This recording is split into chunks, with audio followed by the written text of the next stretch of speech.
Bismillahirrahmanirrahim. Nice to see you again. This is actually the lecture number 3, where we are going to take 2 more topics of better speaking. Topic number 5 is about showing where you are going. Here, we are talking about showing where you are going in your talk, in your speaking, or in your conversation.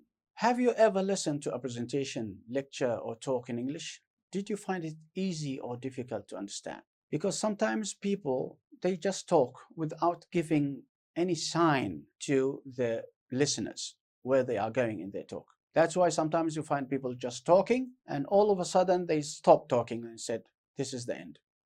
And this is wrong. Actually, in order to have or to be a better speaker, you have to speak with organized talk that is easy to understand and easy to follow. And that is actually our topic of today. How to make your topic understandable, easy to follow, so the people who are listening to you, they understand where you are going in your talk. One thing which is important to consider when you are speaking in English is how you are going to show the listeners what is important in your talk and places where you don't need to concentrate so much. Not everything we say is important. There are some points that we have to focus more. Others are not so important. So that is how you can be more professional in your talk, so that you can show your listeners what's important and what's not important. We call this signposting.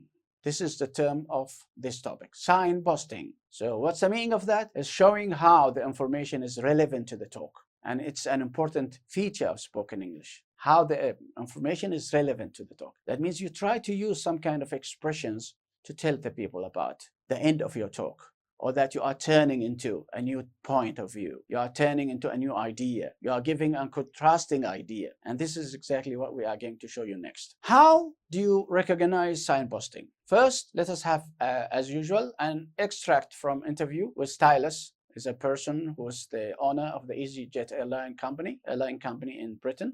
Stylus is Greek, but he lives in Britain. He's from Greece. He's Greek, but he lives in Britain, so he can speak English because his business is located in Britain. So look at this extract said by Stylus. He's saying, why did I start EasyJet in London? Well, first of all, I know the language. That means he knows English. It have been impossible to run an airline in the UK without speaking English. That would have been a serious limitation to my ability to communicate with my customers. In fact, people ask me, why didn't you start the business in Greece, in your homeland? But one of the things I say, that Greece is too small. On the other hand, France and Germany are big markets, but the only language I could speak was English, so I had to come to London. So now he's explaining actually about his business and why he chose London as the location of his business. The question is, find 2 reasons why Stylus started his business in London. As you can see from the extract, that he knows English. That's why he started his business in London. He did not start his business in France or Germany, even though they are big markets, because he doesn't know French, he doesn't know German language. The other question is, find 2 phrases which mean I am going to give you a piece of information. There are more pieces, but this one is important. He's telling us actually in the extract that he is using some signposts, as you can see, like on the other hand. He's also using some kind of other phrases like first of all. First of all is a signposting, because say first of all means that I'm going to tell you one of my points and follow it by others. So first of all, on the other hand, on the one hand, you know, they are in fact also sometimes it can give you a clue that I am going to talk about something frankly or using facts. These are actually the signposting techniques that sometimes used. As you can see, Stylus uses some fixed phrases to show how his talk is going to continue. He introduces a list of new information with phrases like first of all. When we say first of all, that means I am going to talk about this, but also followed by others. This means that we know he has more to say later. Phrases like one thing I say is show that what he is going to say is important. One thing I say is, that means I'm going to talk about something important here. He has chosen to emphasize this point. Also, when he wants to make a contrast between Greek and French markets, he uses the phrase on the other hand. And on the other hand, is a common phrase to show contrast, right? So he uses this. So first of all, one thing I say is, and on the other hand, these are actually signposting expressions used to show where someone is going in his talk. By putting these phrases more before the important information, he makes the listener aware that he's going to make an important point. So when he is using the signposting technique or phrases, that means he's telling listeners what he's going to talk about. For example, you say, first of all, that means I'm going to give you this information, but also followed by others. When I say, on the other hand, that means I'm going to give you this contrasting point, and so on. So how can you signpost your talk effectively? How can you be able to use signposting expressions in order to make your talk more organized and acceptable by the learners? Here are some points that we can discuss. First of all, listen out for signposting. So look at, for example, your TV program or radio presenters, how they are signposting their talk. Because, you know, those actually professional speakers who use, for example, TV or radio, or you find them on the internet, usually they are able to signpost their talk so that they can be more focused and organized. It's better to follow them. How do your favorite TV or radio presenters show where the program is going next? Listen out for the phrases which they use for signposting in order to actually imitate them. In your favorite programs, look how they are starting the program, how they are going to the next point, how they are actually making a contrasting point of view. You see, so when you are actually trying to follow them, trying to find out how signposting is used, you are listening out for these signposting phrases, you will try to imitate them. You will be able to use it in your talk. So becoming aware of how other speakers signpost their talks will help you to do the same thing. Second thing is plan what you are going to say. Planning is very important. Actually, don't just speak without planning. You should plan your speaking. Like, for example, you try to give yourself some kind of points where you go from one point to another, you know, smoothly, so that you have this kind of planning. Your talk is not upside down. It's just you give the talk as one shot. No. Try to plan what you are saying. Plan the stages in your talk. When you introduce, for example, a new idea, show the listener by using phrases like, let me tell you about, for example, or like Stylius, you know, when he could say, you could start your talk with a question to actually interact the audience, which you then answer yourself. You don't need them to answer. If you are going to give a list of points, not just one point, a list of points, how are you going to show the listener they link together? They are actually having the same idea or relevant ideas. Think of phrases like such as, first of all, another thing is, you know, this will help people understand that you are going from one point to another. And how are you going to finish? Don't just finish, you know, abruptly without telling them that you are finishing. No, you can say, for example, in conclusion, finally, in the end, or to finish off. These phrases or signposting phrases help the listener understand that you are finishing your talk. So use plan as a map through your talk, showing how things link together. The last thing here is ask a friend to follow your plan in order to see whether you are actually successful. People understand what you say or not. You can ask, for example, your friend to follow your plan. If you are speaking, for example, in English club or presentation somewhere or learning circle, ask one of your friends to note down phrases they notes using to signpost your talk. Did they note all the important points? Getting feedback like this from friends is one. Getting feedback from this from your friend or friends is one good way of finding how effective your speaking is. This is the last point here, but I will give you some examples of signposting phrases that we can use. Have a look at this table. We have the section of presentation and the signposting phrases. You will find it actually with you.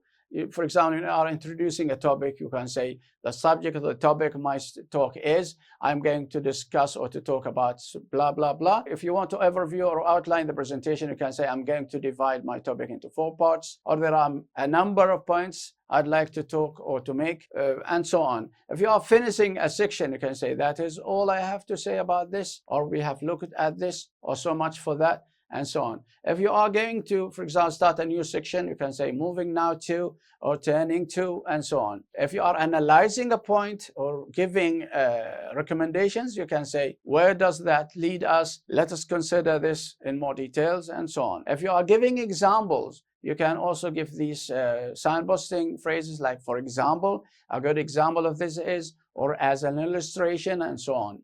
If you are summarizing or concluding, you can say to summarize, or you can say, right, let us sum up, shall we? Or let us summarize briefly, or we have looked at, and so on. These are some good examples of signposting phrases. I hope it's clear. Thank you so much for listening.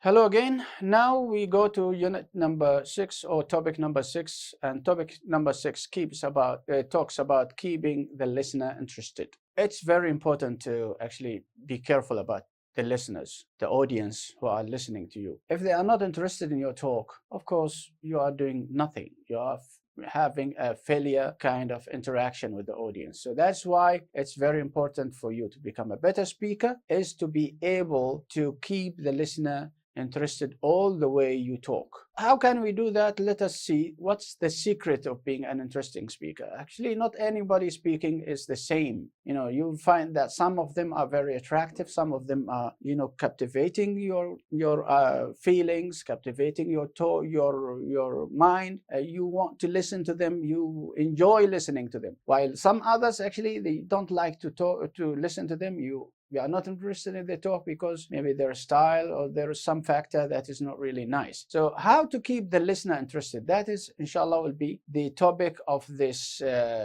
unit. What's the secret of being an interesting speaker? Is there any secret? We will find out throughout the topic. When you speak English, how can you make sure that the person you are speaking to really wants to listen? You as a speaker, you have a look at the faces of your audience, the reactions of your audience. You can know that they are really interested in your talk or not, the way they interact with you. Because if they are sleepy, if they don't look at you, there is no eye contact with you as a speaker, it means that they are really not actually feeling any kind of interest in your talk. So that's why you have to be careful right from the beginning. You have to keep the listener all the time interested in your talk. Now we will discuss the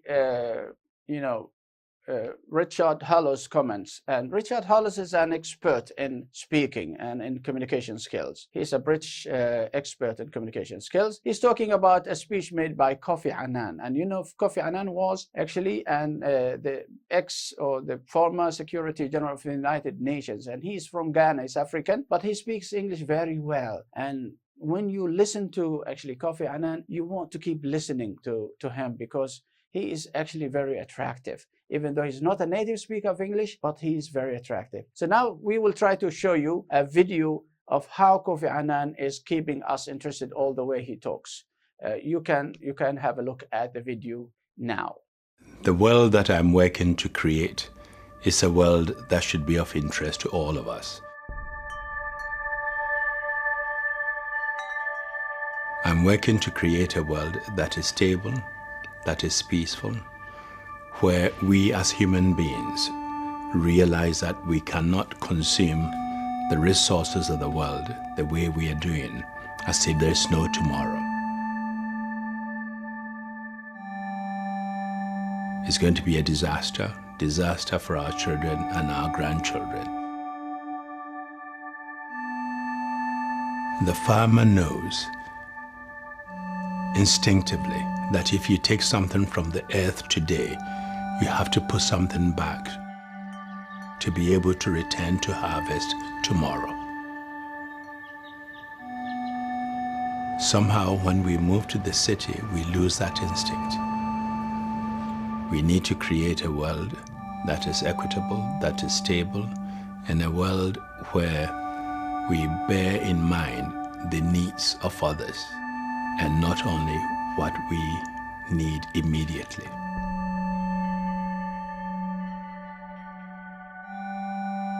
We are all in the same boat. Let's say in a cruise, the boat sometimes seems too small. Let's say we are all in a cruise.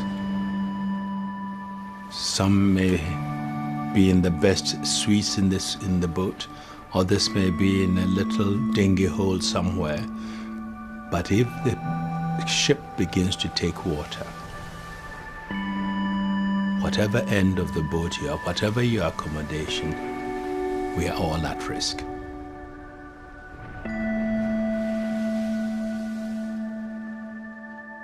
We should reach out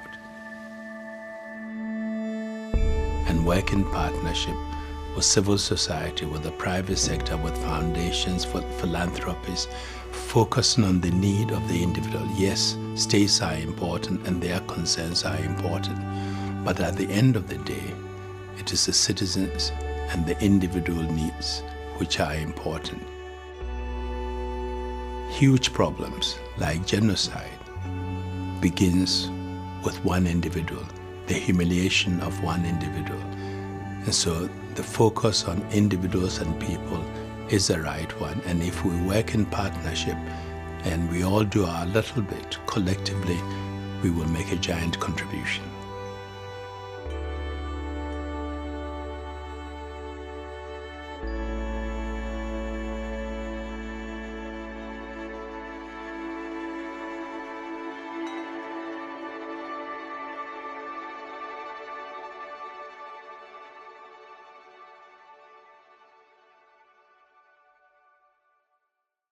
As you have seen the video, so Richard Hollis is actually giving us a comment about the speech of Kofi Annan. He said he's really effective speaker of English. He really knows how to involve the listener, listen throughout the language he chooses. For example, he avoids using the same words all the time. Sometimes he uses alternative words. For example, you will find him in some sentences, human beings, and don't repeat it again. Instead of human beings again, he said humanity. And he interacts with the listener, asking us all to do something. When he said, for example, let us imagine. So he says, try to imagine what life is like. And we all start to think. All of this helps to involve the listener, to make us want to listen. So this is actually the comment of the expert of communication skills, Richard Hollis. And these are the questions. What are the two techniques which Richard mentions for keeping the listener involved? You know, by asking questions and by using alternative words or synonyms, you know, sometimes. The second question, think about someone who you enjoy listening to. How do they keep you involved as a listener? If you are following one of the speakers in English, for example, try to look at this speaker, why you like this speaker more than others. Maybe there are some factors that are there. Try to find out and try to follow the same. Do the same in order to be like him or her. When you are learning to speak new language, we often focus on the accuracy of what we are saying. We think about what we are saying. We think about what we are saying, making sure we choose words and grammar to express our ideas precisely. However, as a speaker also, it's important to think about how your listener feels. Don't just focus on yourself, about your accuracy, your ability to speak. This is important in order to transfer the ideas to the listener. But also you have to be careful about your listener, the feelings of your listener. Do they understand you? Do they like your talk? Do they enjoy what you say? If what you say is dull, if the listener does not have a chance to become involved, then he or she may stop listening. So that's why it's important to keep the listener interested in your talk all the way out until you finish, you see? So how can you make sure that you can keep your listener interested or keep your listener's attention? You can, first of all, vary your vocabulary. As Richard says, effective speakers usually use a variety of words for the same ideas, like, for example, synonyms or some other phrases that you can use to mean this or that. So vary your vocabulary. That means you change your vocabulary. Don't just use the same vocabulary all again and again. You know, same vocabulary, you repeat it for several times. No, try to use some other words. Like, for example, sad, the word sad. We say it's sad, sad, sad. No, we can use unhappy. You can use upset. You can use some other words that mean exactly or rather the same, the meaning of that word. So vary your vocabulary is one of the effective ways or techniques to keep the listener's attention or to keep the listeners interested. When speaking English, it's important to avoid repeating the same words too often. This can make you this can make what you say sound very boring. So when you are repeating same words of vocabulary, of course you will be boring. The listeners will not actually listen to you. To help you out or to help you vary your vocabulary, try to make space in your vocabulary notebooks for synonyms, and you try to see what synonyms are. Actually, synonyms are words that have the same meaning, and you can have even a dictionary for that, dictionary for synonyms. Happy, and you can say enjoyable, you can say pleased, glad, some words that carry the same meaning, right? Also, you can involve your listener. What's the meaning of that? As Richard says, the most effective speakers find ways to keep their listeners involved. Involved, that means they are attracted to your talk all the time. They want to keep listening to you. That's to involve the listener. They don't want to actually keep away from your talk. This is how to keep the listener interested. Involve your listeners. The easiest way to do this, to involve your listener, is to ask questions. And these questions, they are not supposed to answer. No, just you want to actually make them with you all the time. Questions like, have you thought of, or do you know something about, or have you ever imagined this, or have you ever seen this? These questions, actually you are trying to motivate or nudge their memory, brain, to think and have image of your topic. So these questions, ask it before you tell your story, will get the listeners to think about the topic and to get more interested in what you have to say. So the second thing is to involve your listener. Third thing is plan what you want to say. In order to keep the listener interested, your talk must be organized, not just random. So you have to plan what you want to say. If you are a member of an English club, learning circle, or anything else like that, where you have regular discussions in English, or if you have business meetings or academic study in English, it's important to think about the topics you are going to discuss before the discussion begins. You have to plan, you have to brainstorm the vocabulary that you need. Simply take a few minutes